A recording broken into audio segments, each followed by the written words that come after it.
First, Merry Christmas and a Happy New Year. I know that everybody and their cousin's lapdog is doing a Christmas video, but I just thought I'd join the crowd and hop in there with one of my own. So again, Merry Christmas, Happy New Year. Maybe now I can get 1,000 subscribers. Oh, and speaking of subscribers, I've got a link down below to my Patreon page, Patreon, in case you want to have the opportunity to help me along financially. I really need new hardware. I used to think my computer was pretty mega. Now I can see it's just like a little dog, a yappy little dog that pees all over the furniture. Oh well. Anyway, I've got this written out because if I try and do this extemporaneously, ad lib, I'm never going to get it done because of reasons that you will be hearing. So,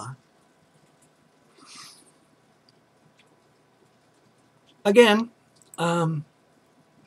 this is a hard Christmas for me. My wife died a little over 9 months ago on March 19th, and she loved Christmas.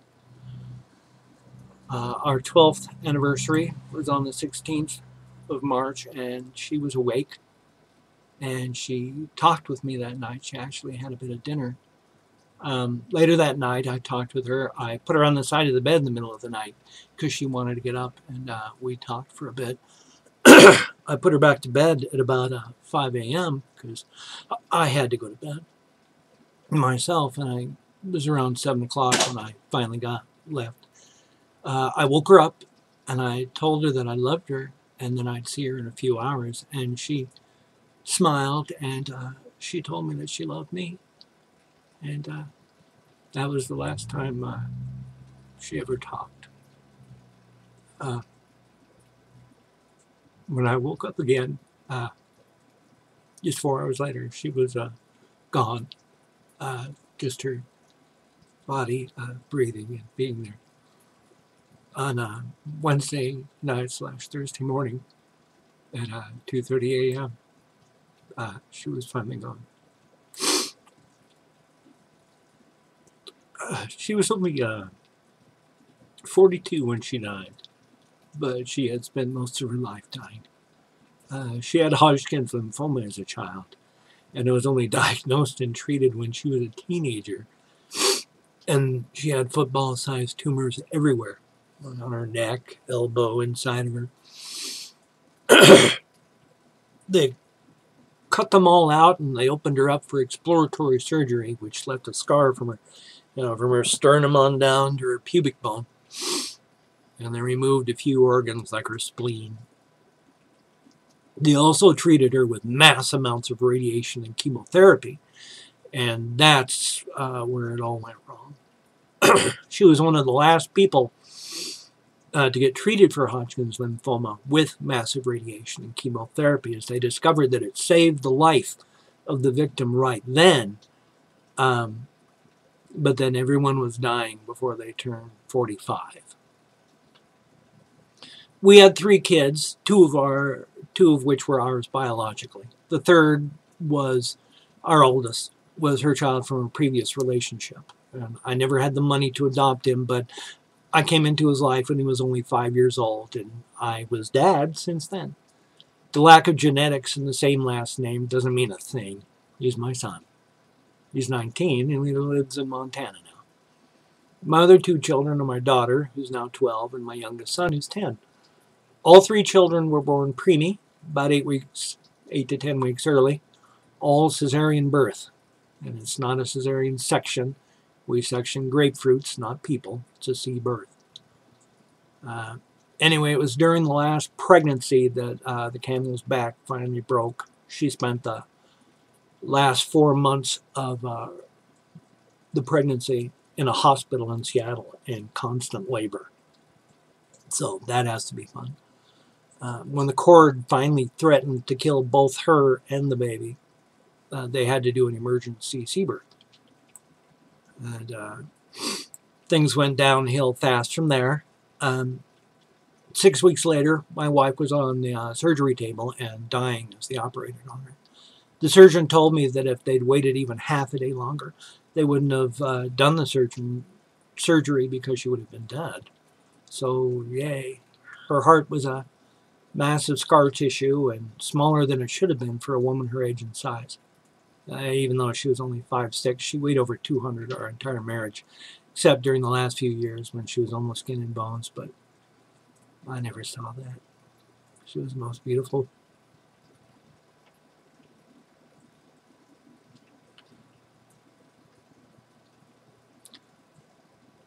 I was her constant caretaker, as well as her husband for the last 10 years of her life. I watched her go from an independent, vivacious, and energetic woman to a person who couldn't even walk to the bathroom without help because she couldn't breathe.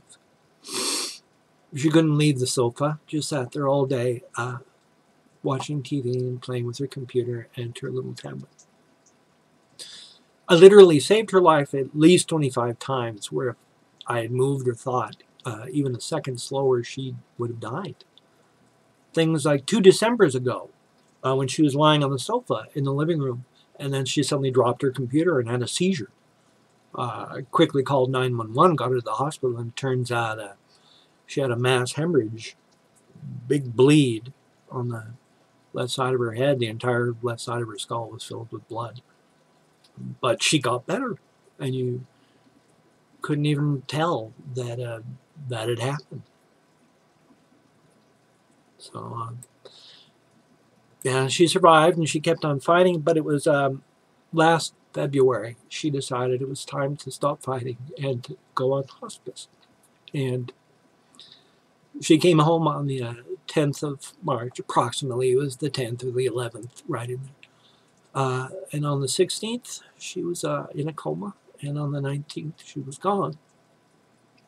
And it surprised everyone because the doctor said she'd had an estimated 3 to 6 months. So. And she loved Christmas. We watched every Christmas show and Christmas movie, and we always had a tree, and we kept it up in February. Yeah, I had to put up lights. But, and now she's gone, and my life is kind of gray and lonely. I got my kids up, and now I got all of you too. After 9 months of just existing without a purpose and waiting for each day to just end, I got a job again. And thank you, YouTube. Thank you, everyone watching, for giving me a purpose back. So, please, thumbs up if you like this very depressing Christmas video. And Merry Christmas, Happy New Year. Give me a thumbs up if you'd like. I think I said that twice now. If you haven't subscribed, why not do so? Most of the things I do are actually quite funny and don't cause you to cry like I'm doing. I'm not saying you were. But if you subscribe, that'd be a small candle in the darkness that my life has become. Thank you.